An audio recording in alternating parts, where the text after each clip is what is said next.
Hey everyone, it's Kai from Cool Collectibles, back again for another review. This time it's the new LEGO UCS or Ultimate Collector Series A-Wing, which is set 75275.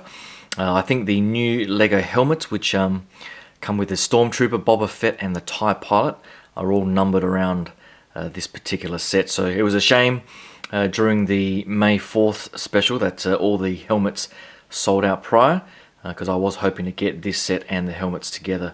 But I was able to get this set during that May 4th promotion, and I did post the review of the free gift set, which was the Death Star battle with the mini A-Wing and TIE Interceptor.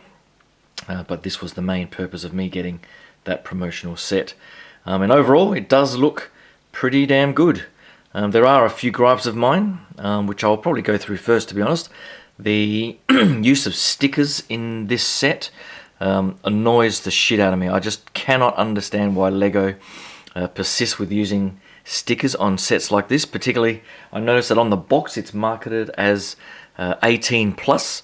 So I think this is the first UCS set that I've seen marketed at that price range. Even the Falcon and Star Destroyer were only 16 plus, I think.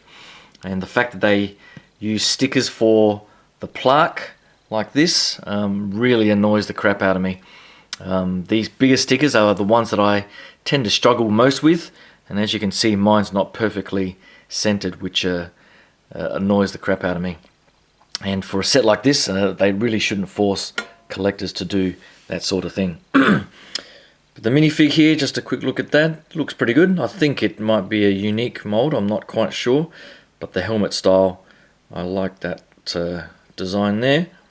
And it does look good, sort of displayed next to the plaque. And if you can pause and have a look at all the A-Wing details there. I'm not sure if canonically it's meant to be some sort of variant of the Snowspeeder, or this was meant to be converted into the Snowspeeder. I can't remember how that all worked. But that sort of leads to my next gripe about the set itself. The construction has a really nice way of coming together, but the end result with the proportions just seems slightly out of whack. Whereas in a lot of the model photos and what I remember from the movie and so on, the nose part is a lot more elongated than it is, because you can see this part here at the back. I think they made perhaps a little bit too long, because the cockpit here really should be a lot shorter. From the cockpit to the back of the craft is a lot shorter, and then from the front of the cockpit down to the front of the craft is quite a lot longer. So I think from the front, the perspective sort of changes it, and it looks more accurate from displayed on the front like so.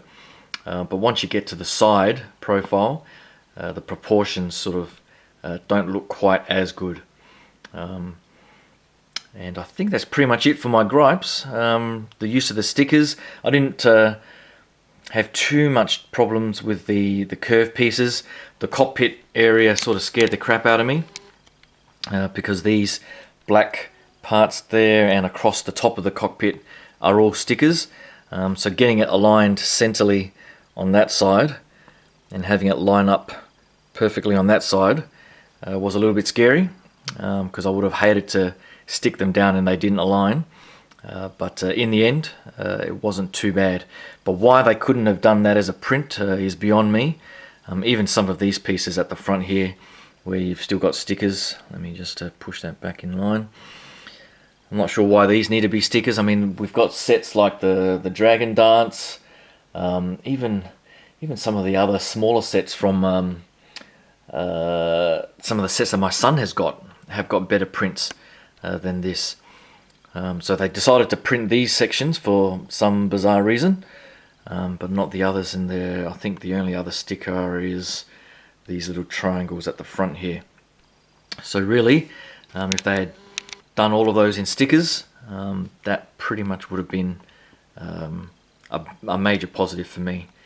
And just noticing another negative in the model from the movie, I remember these fins or panels at the back are actually connecting to the rear sections here, whereas you can see that there is a gap.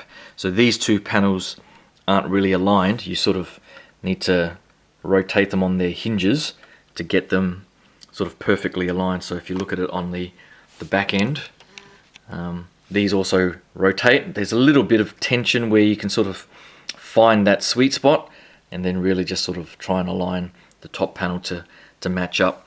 I'm not actually sure. I might have to go back to some of the movie photos and screenshots to see if these are meant to be sticking straight up and down, or if they just sort of moved as the spacecraft was driven and so on, or flown, for maneuverability and that sort of stuff. But overall, it doesn't look too bad from most angles. The rear here, these bits probably look a little bit too big. I'm not sure if this is a new piece or some reuse from some other set, but I guess that was the compromise they made for this sort of engine style. It does look okay on display, and I do like the bright yellow to bring out that flare at the back. As I was saying, the way the set comes together is really interesting. I do like the way all of these pieces essentially just clip on through the Technic pieces into the main fuselage in the middle there, and I particularly thought this was interesting to hook on with a ball joint. There's a ball connection, and then you slip a little thin pole or a post to clip it all into place.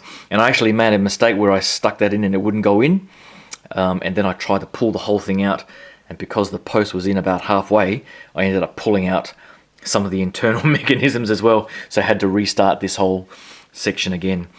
So just beware of that, and don't do anything stupid like me trying to pull things out where they're not meant to be pulled, where you've got them connected in already. But other than that, that's pretty much it. It's a shame the cockpit doesn't sort of lift or push back in, I think is the mechanism, so you just pull that off. And then you can see the seat mechanism, which is quite nice. You can fold it back and forth, and I guess they did use a print there for the cockpit view finder thing. And there you see the little gear shift, or the controller piece. I'm not sure what they call that in flight terms, or whatever you use to control the spacecraft. And then you just sort of push that back in there like that, making sure you don't screw around with the stickers. But finally, I think that's pretty much it. Nice sort of view from the top, nothing too major, a little bit of greebling here and there.